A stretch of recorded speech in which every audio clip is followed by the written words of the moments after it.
amici di Sportisti, ciao da Salvo Geraci, siamo live dal Vito Di Marco di Camarata, provincia di Agrigento, e Camarat Montelepre, giornata numero 5 del girone A di eccellenza siciliana. Romeo, lancio lungo, Pierce la gira, Velardi riesce il colpo di testa per Vizzosero, il tiro con la punta, pallone fuori, risponde il Montelepre. Romeo verso Archen, occhio a Pierce, in rovesciata oltre la traversa.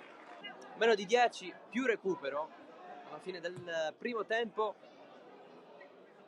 Archen, solito colpo di testa, Guadalupo, controllo, non c'è il tiro, pallone lasciato dietro, deviazione sul tiro di Baio.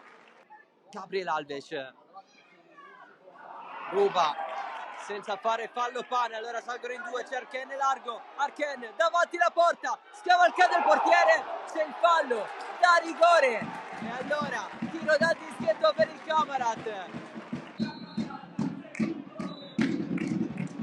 Forte Pierce, la parata di Marino, Pierce sbaglia il rigore da ex e si rimane sullo 0-0. Archen di testa, Pierce col ginocchio, la prende Guadalupo, Archen si allarga, Guadalupo, Marino,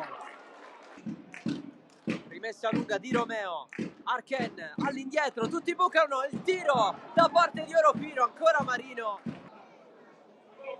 la battuta di Vizzosero, giro, Dolenti, Vizzosero, Velardi e Gabriel Alves in attacco, il tiro da parte di Pane che si fa anche male.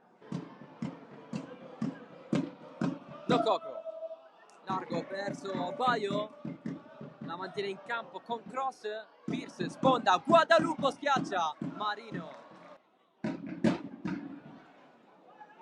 Lotta il Montelepre per la conclusione da fuori di Vizzosero, ancora Archen.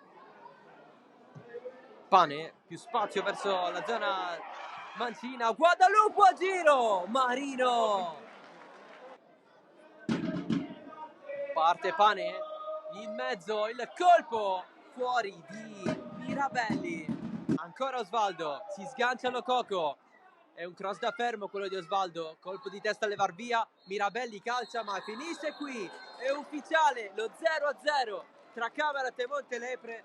Pierce che poteva regalare i 3 punti alla squadra di Sclafani, il Montelepre conquista un punto grossissimo in chiave salvezza